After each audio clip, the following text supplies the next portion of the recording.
All right. Good morning सारे नु। Good morning सबको। आज के करंट अफेयर्स 2 जुलाई के। तो आज का ज्यादातर पेपर कोरोना वायरस या ऐसी चीजों से ही भरा हुआ था। तो आज न्यूज जो थी, काम की न्यूज जो हमारे पेपर के लिए हैं, वो बहुत ही कम थी। सिर्फ 2 ही न्यूज है। ठीक है। तो इंडियन इकोनॉमी, पहली करंट अफेयर जो था, प्राइवेटाइजेशन इन इंडियन रेलवेज कैसे शुरू हो रही है, प्राइवेट सेक्टर की इन्वेस्टमेंट हमारी इंडियन रेलवेज में, उसके ऊपर था।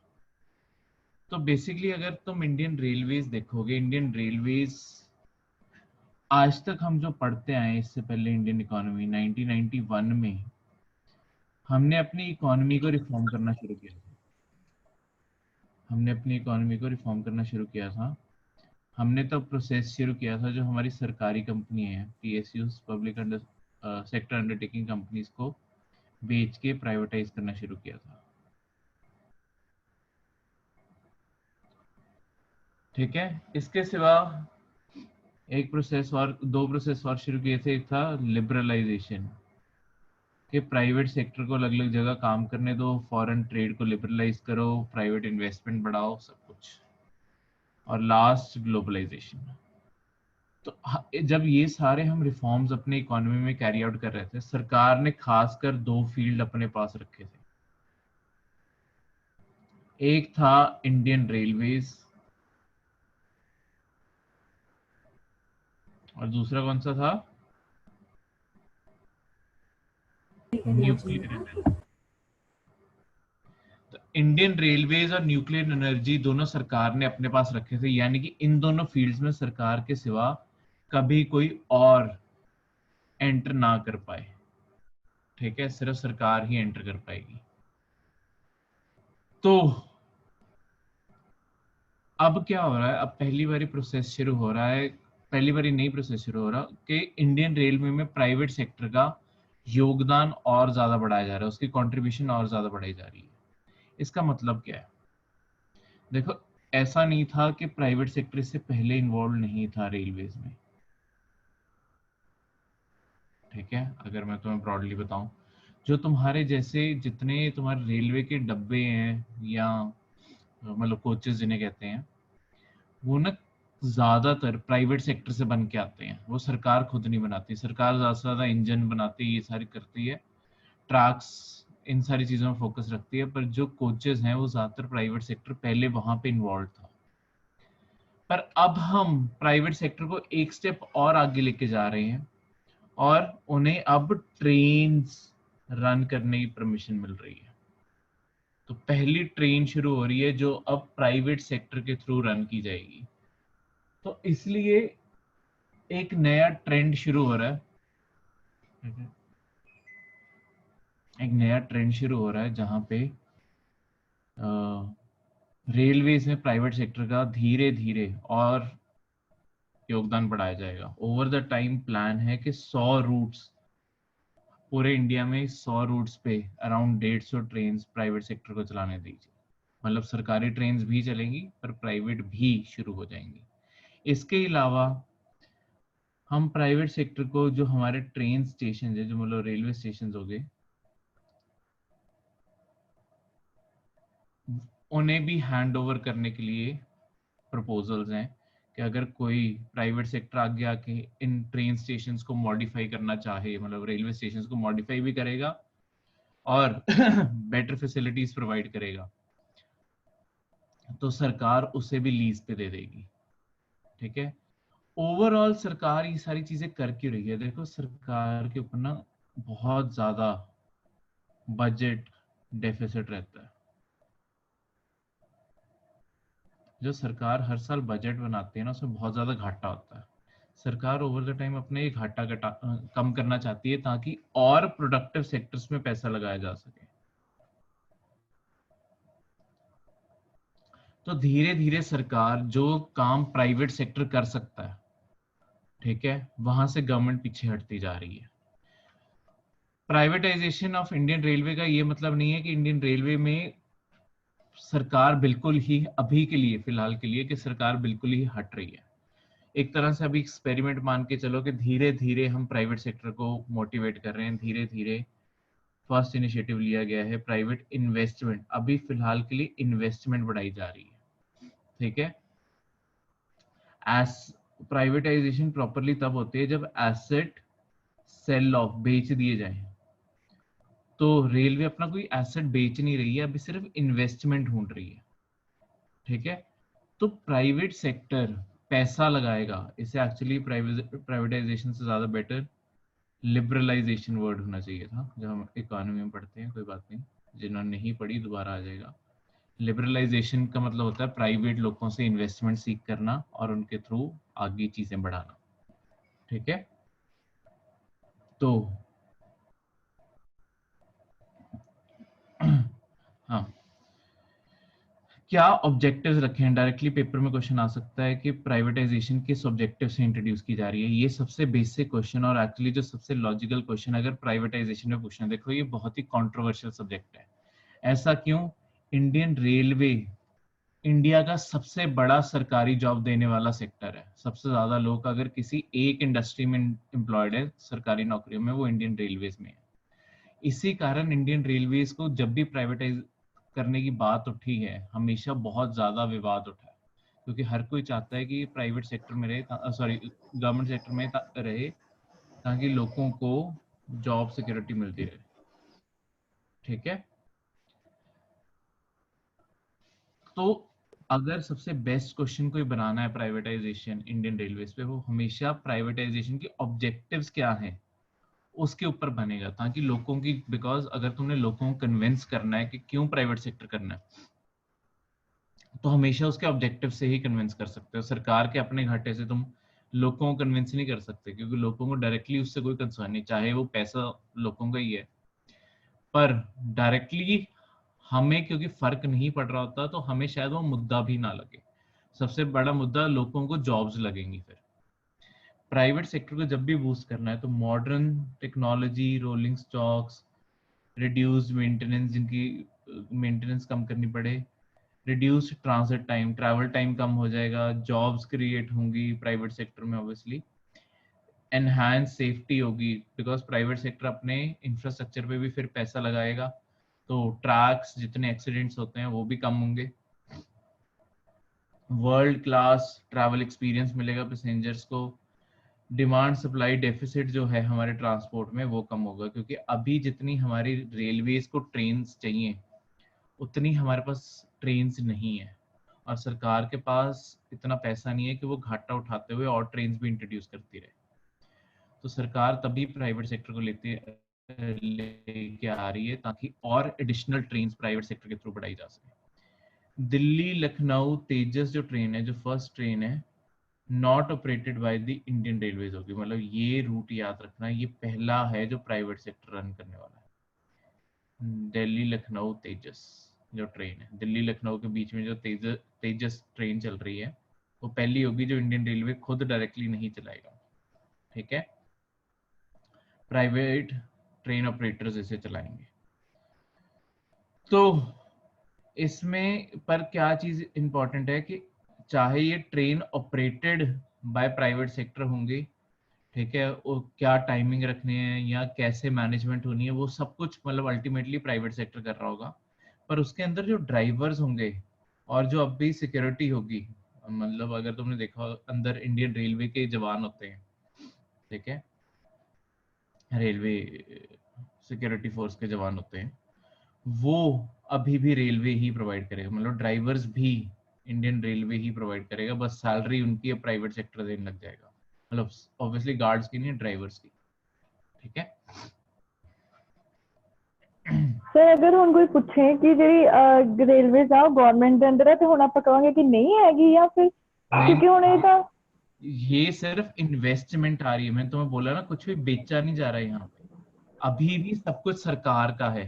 सरकार ने एक तरह से क्या किया है कि जिस रूट पे ये ट्रेन चल रही हैं, उस रूट पे एक पर्टिकुलर टाइम स्लॉट जब भी उन्होंने चलना है उसे लीज ऑफ कर दिया, उसे बिड ऑफ कर दिया, यानी कि सरकार अब उस टाइम पे ट्रेन नहीं चलाएगी, उस टाइम पे अब प्राइवेट सेक्टर ट्रेन चलाएगा, ठीक है। एसेट अभी भी सारे के सारे सरकार के हैं। इवन जो इन ट्रेन के अंदर खाना सप्लाई होगा, एक मिनट, माइक किसका ऑन है, किसी का माइक ऑन है, अंदर क्या कहते हैं, जो खाना भी सप्लाई होगा, अगर तुमने ट्रेन में ट्रैवल किया है तो IRCTC तुम्हें खाना प्रोवाइड करता है, वही इनमें प्रोवाइड करेगा। तो सारी अंदर एसेंशियल सर्विसेज तुम्हारा सरकार ही प्रोवाइड कर रही है अभी भी, बिकॉज प्राइवेट सेक्टर की अभी शुरुआत है, प्राइवेट सेक्टर को टाइम लगेगा अपनी खुद की पेस पकड़ने में। तो उतने टाइम में जब तक प्राइवेट सेक्टर पेस पकड़ रहा है, तब तक सरकार सारी की सारी अंदर फैसिलिटीज प्रोवाइड कर रहे हैं, बस प्राइवेट सेक्टर उन चीजों का खर्चा पे करता रहेगा।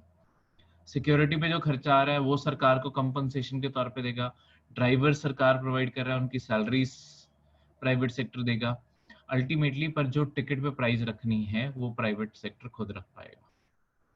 ठीक है, तो ऑब्वियसली अगर प्राइवेट सेक्टर ट्रेन चलाएगा, दूसरे साइड ये भी देखो जो लोग बिना टिकट के सवारी करते हैं वो भी लॉन्ग टर्म में बंद हो जाएगी, क्योंकि प्राइवेट सेक्टर तो खुली बारियों के साथ नहीं चलाने वाला ट्रेन, क्योंकि उनके लिए तो एक एक सीट गिननी जरूरी है।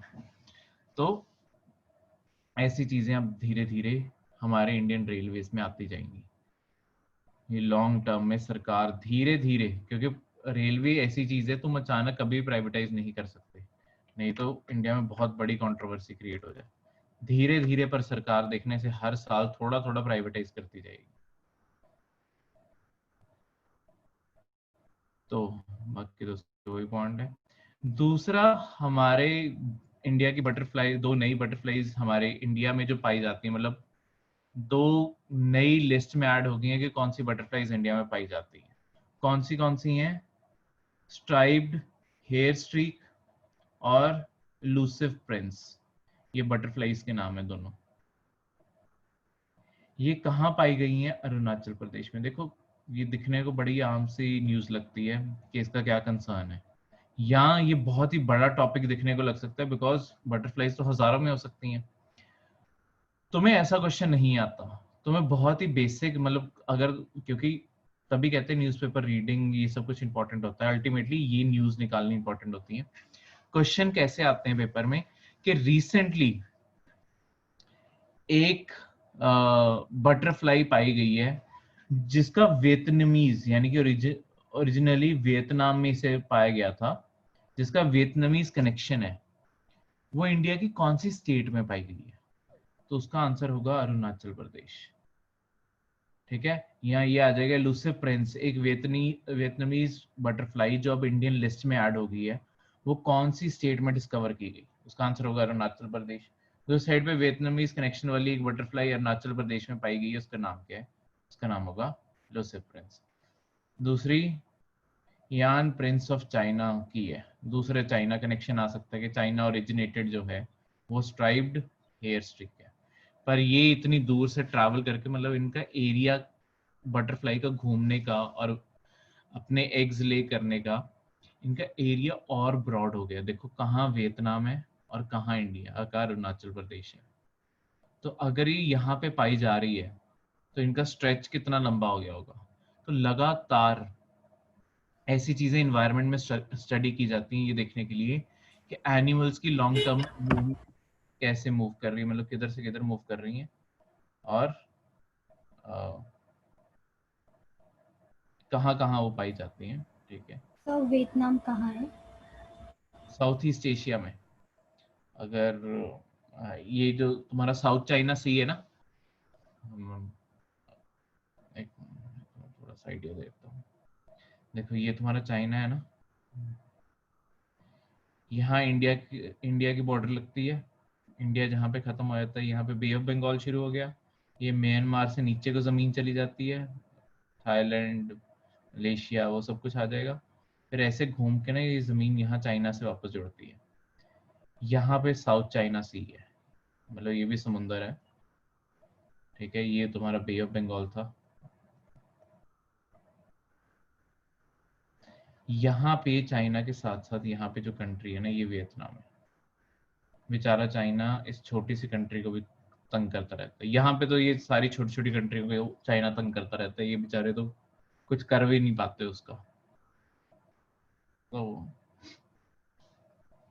वियतनाम और इंडिया के इस कारण रिश्ते भी क्लोज होते जा रहे हैं ओवर द टाइम। अगर तुमने थोड़ा सा, मैं आउट ऑफ कंटेक्स्ट एक चलो चीज बताऊंगा ये एंड में, मुझे दोबारा अगर मैं बाई चांस भूल गया तो मुझे याद करवाना। ये वियतनाम, इंडिया और साउथ चाइना सी। फिर मैं तुम्हें एक और दिलचस्प खबर बताऊंगा। Namdapha national park. Namdapha national park, देखो नेशनल पार्क्स पे बहुत सारे क्वेश्चन, इन्वायरमेंट में भी हम पढ़ेंगे, नेशनल पार्क्स पे बहुत सारे क्वेश्चन आने के चांसेस होते हैं तुम्हारे स्टेट सर्विसेज में भी और यूपीएससी में भी। ना सबसे पहला क्वेश्चन तो यही आ सकता है, नामदफा नेशनल पार्क कौन सी स्टेट में है? उसका आंसर ऑब्वियसली अरुणाचल प्रदेश। आज इस पूरे करंट अफेयर में पढ़ रहे हैं तो अरुणाचल प्रदेश में है। और कैसे अगर स्टेटमेंट्स बनानी होगी कि क्वेश्चन आता होता है कि नीचे लिखी हुई स्टेटमेंट्स को कंसिडर करो, उसमें क्या होगा, दो या तीन स्टेटमेंट्स दी होंगी तुम्हें अलग अलग।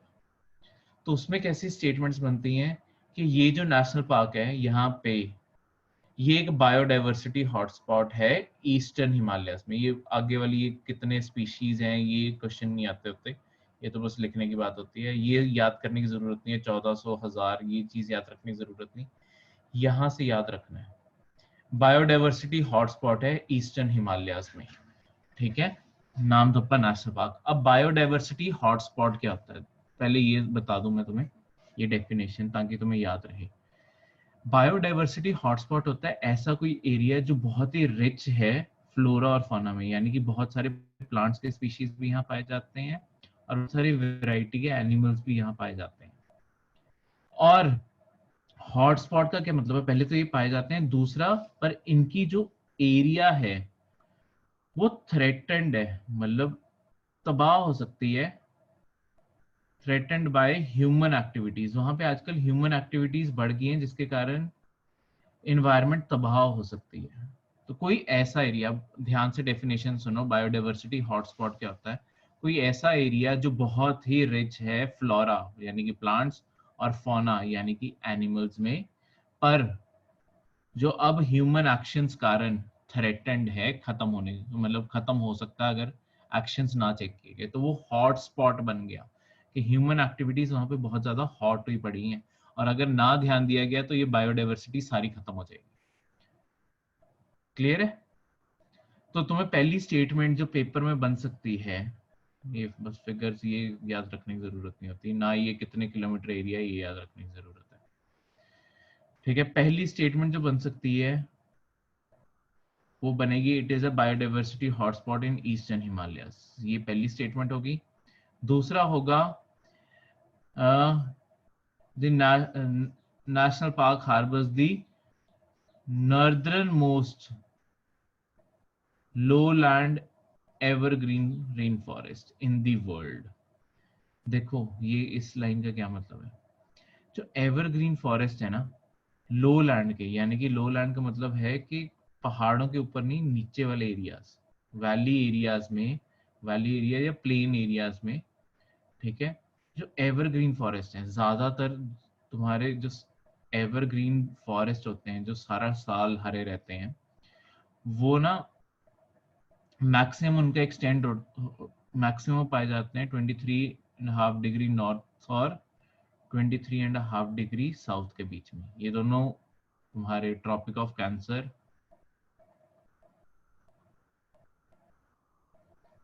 और ट्रॉपिक ऑफ कैप्रिकॉर्न है। पर इससे बियॉन्ड भी, मतलब ये मोस्ट कह रहा हूँ मैं ये नहीं कह रहा हूँ कि सारे यहाँ पाए जाते हैं, सबसे ज्यादा जंगल यहाँ पाए जाते हैं, पर थोड़ा सा एक्सटेंड इनका 30 डिग्री नॉर्थ और 30 डिग्री साउथ तक होता है, मतलब रफली 30-30 लगा लो दोनों साइड। तो जो नामदफा है ना वो ऑलमोस्ट 27 डिग्री नॉर्थ पे पड़ता है। ठीक है, और दुनिया में इकलौता एरिया है, मतलब इस लैटिट्यूड पे, इतनी ऊपर वाले लैटिट्यूड्स पे इकलौता एरिया है जो प्लेन है।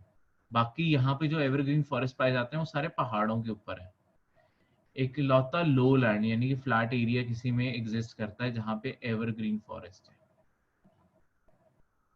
ठीक है, सदाबहार तुम्हारे जो है वो जंगल है यहाँ पे। क्लियर है? तो ये तुम्हारी दूसरी स्टेटमेंट बनती है। तीसरा स्टेटमेंट बन सकती है, ये फोर्थ लार्जेस्ट नेशनल पार्क है इंडिया का। ठीक है, ऐसे क्वेश्चन यूपीएससी बहुत पूछती है। अगले मतलब कैसी कैसी स्टेटमेंट बन सकते हैं, इनमें से कोई भी 2 3 या 4 स्टेटमेंट्स बन जाएंगी। मैं तुम्हें सारे पॉइंट्स में बता रहा हूँ कैसी स्टेटमेंट तुम्हें पेपर में आनी है, ठीक है, ताकि जब तुम पढ़ रहे हो, ये भी चाहे आम सब्जेक्ट पढ़ रहे हो, तुम्हें पता हो कैसी स्टेटमेंट्स के ऊपर ध्यान रखना है। ये जो नेशनल पार्क है, अगली स्टेटमेंट आ सकती है, वो लोकेटेड है इंटरनेशनल बॉर्डर किसके, म्यांमार के इंटरनेशनल बॉर्डर के पास लोकेटेड है, ठीक है। उसके बाद इसके ईस्ट टू वेस्ट यानी कि एस डायरेक्शन में, ईस्ट टू वेस्ट इसके कौन सी रिवर पास करती है, नाउ द हिंग रिवर के इस पार्क के बीच में से east to west now the हिंग रिवर पास करती है।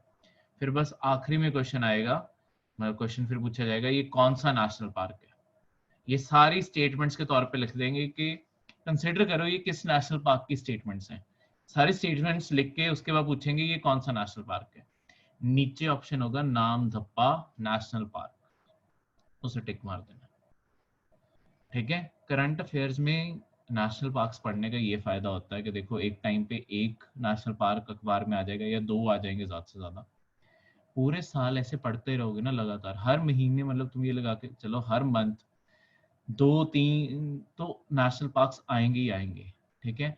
और नेशनल पार्क्स बहुत साल में, जो सबसे इंपॉर्टेंट नेशनल पार्क्स है ना, वो एक्चुअली तुम्हारे अराउंड 20 25 ही है, और वो सारे याद हो जाते हैं पेपर से पहले। जब हर महीने 3 4 करके पढ़ रहे हो और बार बार पढ़ रहे हो तो वो अपने आप याद होने लग जाते हैं। पर जब आज ये करंट अफेयर पढ़ो नाम दप्पा, तो याद रखो ये सारे पॉइंट्स को, ठीक है।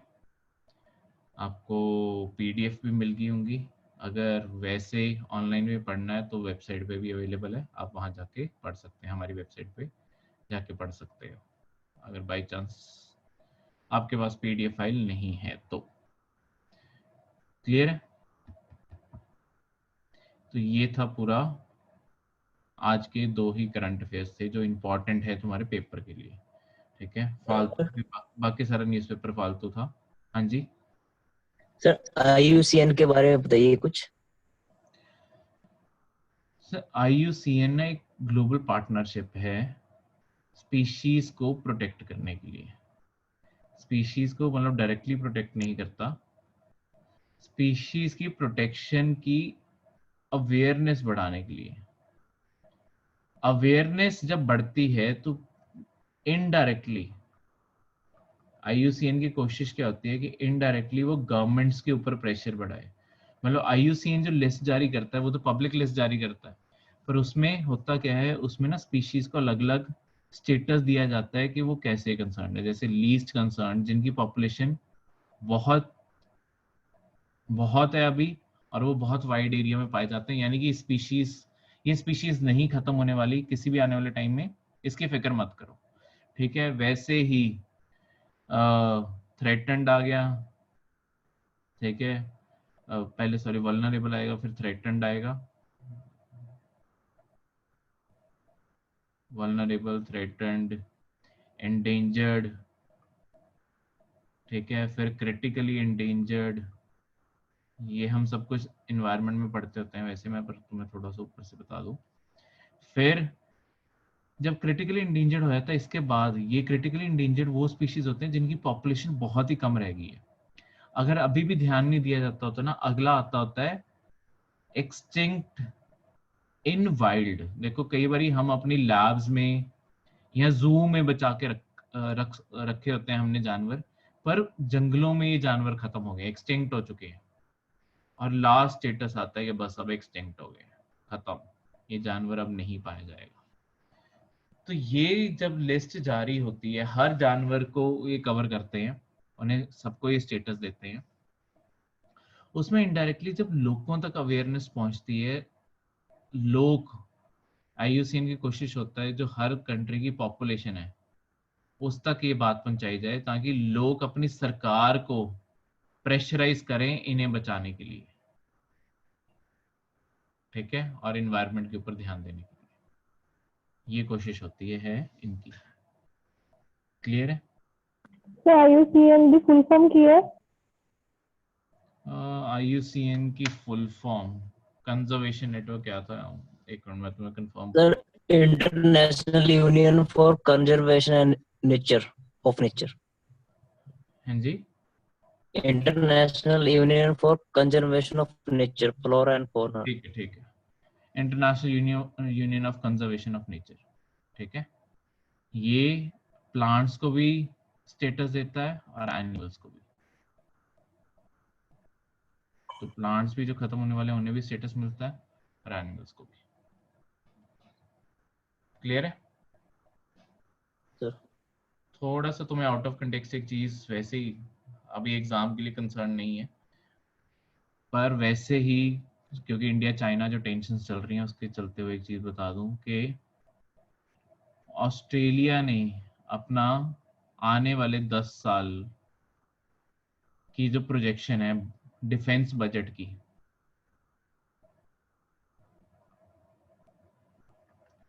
वो 41% बढ़ा दी है। मतलब डिफेंस बजट अपना 41% बढ़ाने का फैसला कर लिया है अगले टर्म से, ठीक है। लॉन्ग टर्म में 41% तक बढ़ जाएगा ये क्यों है?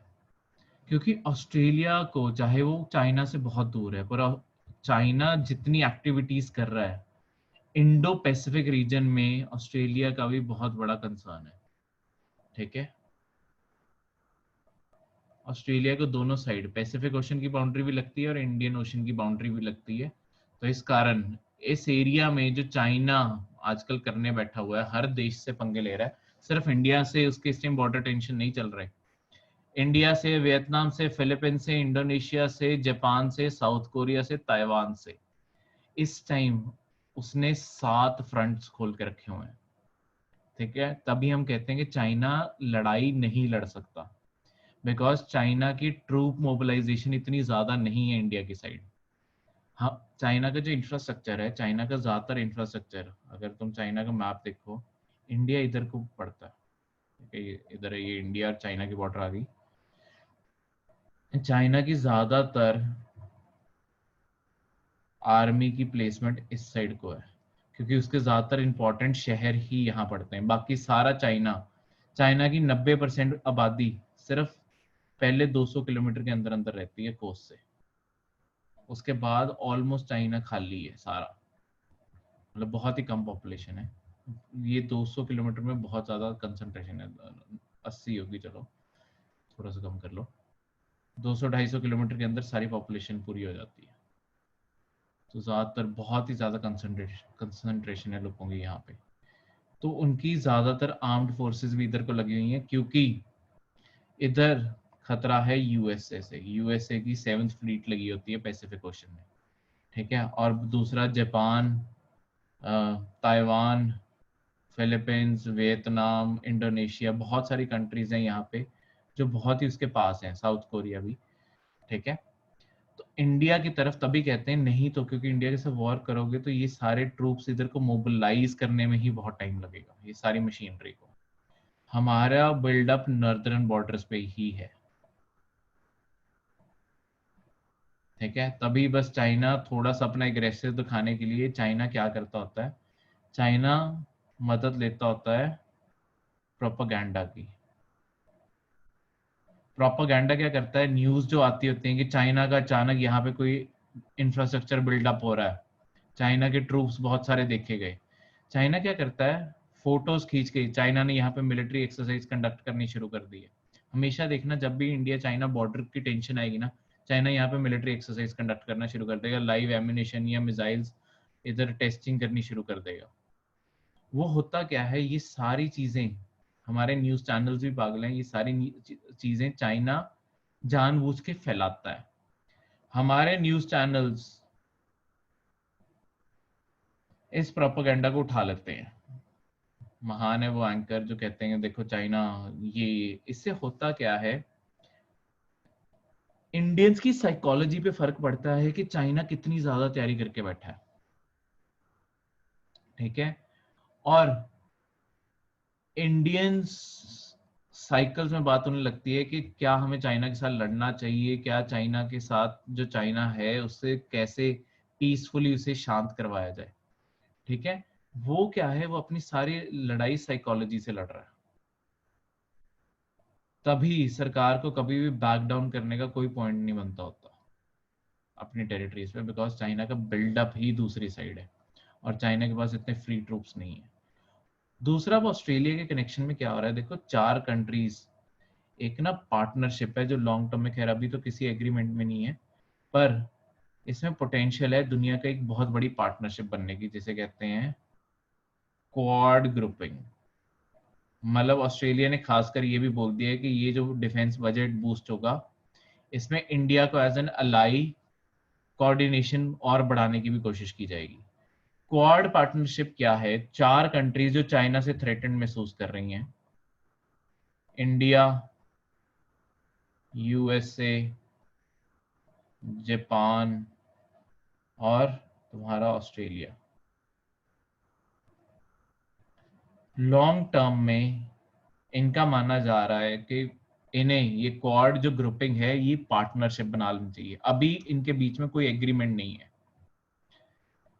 ठीक है, कोई एग्रीमेंट नहीं है, पर लॉन्ग टर्म में यही माना जा रहा है कि अगर तुमने चाइना को कंटेन करना है, उसे सीमित करना है, उसे बांध के रखना है, तो इन चारों को एक ना एक टाइम पे एक साथ आना पड़ेगा। और ये जो ट्रेंड है, अगर तुम, जब हम वर्ल्ड हिस्ट्री पढ़ेंगे, ये ट्रेंड वही ट्रेंड है जो 1930s में हो रहा था। एक देश अपनी बॉर्डर हर साइड फैलाने की कोशिश कर रहा था। कौन सा देश था वो? Soviet union, Russia. नहीं नहीं, जर्मनी। जर्मनी बहुत पावरफुल था, उसमें सोवियत यूनियन इतना पावरफुल नहीं होता था। जर्मनी अपनी बॉर्डर्स फैला रहा था। दूसरा, हमारे इंडो पैसिफिक एरिया में जापान अपनी बॉर्डर्स बहुत फैला रहा था। दोनों में ही चाइना वाली क्वालिटीज थी, जो आज का चाइना है वो वाली क्वालिटीज थी कि हमें ग्लोबल डोमिनेशन लानी है और अपने आप अपना रुतबा सबसे ऊपर करना है। वही आजकल चाइना में चल रहा है। इसी के चलते हुए इन दोनों कंट्रीज ने वर्ल्ड वॉर 2 में, जापान और जर्मनी ने बहुत बड़े बड़े एरियाज पे पहले तो कैप्चर किया, पर अल्टीमेटली कोलैप्स की तरफ भी यही गए हैं। ठीक है, एक बार बिल्कुल कोलैप्स हो गए थे। तो वही देखने वाली बात है कि अब खैर जापान हमारी इस साइड पे आ गया है, ठीक है, और जर्मनी भी इसी साइड पे है। अब चाइना है जो असली थ्रेट है। हाँ जी, सर जर्मनी पहले 2 पार्ट्स में डिवाइड था ना, ईस्ट और वेस्ट। वर्ल्ड वॉर 2 के बाद जो जर्मनी था वो 2 जी। हिस्सों में बांट दिया गया था। जब तक सोवियत यूनियन कोलैप्स नहीं हुई 1990 तक, तब तक 2 हिस्सों में ही बटा रहा। ठीक है, जब सोवियत यूनियन कोलैप्स कर गई उसके बाद जर्मनी पूरा यूनाइट हुआ। ठीक है, तो ये थे आपके आज के करंट अफेयर्स।